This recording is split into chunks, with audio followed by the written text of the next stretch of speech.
Hey, how's it going, YouTube? My name is Nacho. Today's video focuses on a very interesting theory I came across on a Resident Evil 7 forum.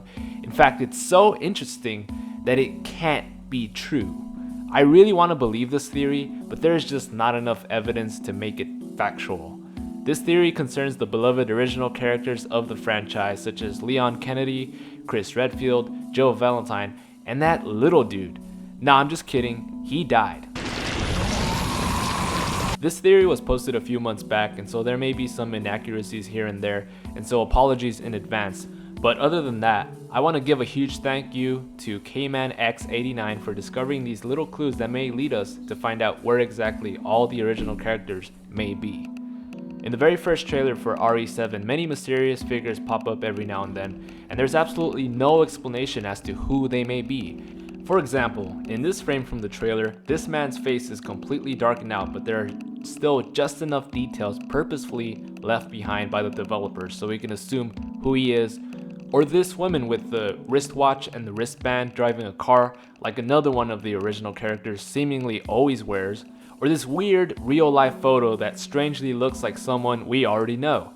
Before we begin to analyze, Capcom has already said none, I repeat, none of the original characters will be returning for Resident Evil 7, but if we look at the quote more closely, it's open for interpretation. Basically no, it's a whole new set of characters and situations. But Capcom also said there could be some interesting surprises in store as well. Those surprises can be just about anything, but there haven't been any new characters revealed that can fill these mysterious characters in the trailer. And so we can begin our theory and hope it's true in the end, because if we don't get to play as Leon or Chris, I still want to see some sort of reference or mention to them, or perhaps there's side stories with them being involved.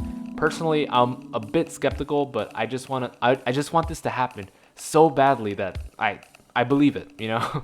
The first figure shows the reflection of a man who seems to get up in a zombie-like fashion, but also may resemble Leon Kennedy.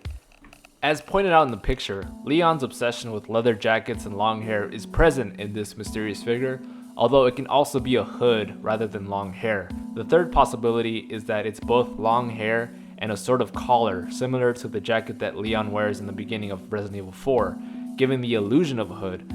But the image is just too dark to see what this person's hair length and attire truly is.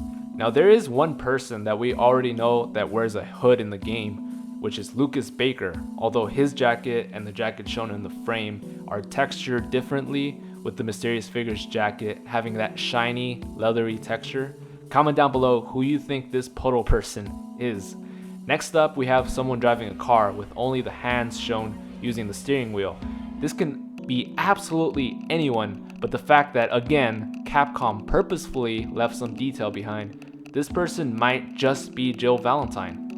Jill has almost always wore a wristwatch on her left wrist and a wristband on her right wrist. This person has the exact same wrist attire and seems to have more feminine wrists. Okay, I get it. You can't exactly tell who a person is just by looking at the wrists, but the fact that this detail was left behind may just be a clue. The next picture shows what seems to be a realistic photo of a woman that seems sort of familiar. How about Rebecca Chambers? I mean, they have the same hairstyle, and why on earth is there a random photo of a woman? Not only that, but a random woman whose eyes are blacked out in the middle of a trailer that just randomly pops up. It just makes so much sense that there are subliminal messages behind just about everything in the trailer. And the last mysterious figure is probably the least obvious one. At the finale of the trailer, a person stands in front of the camera, and judging by the cargo pants and endless amounts of holsters, this can be Chris Redfield. Chris is known for the infinite amounts of holsters and cargo pants, but there's no telling who this actually is. You cannot identify a person by simply looking at their pants. Impossible. So even though I'm pretty damn skeptical of this theory, it makes a little sense. Why would Capcom leave behind these little details intentionally if they were, trying to keep a secret?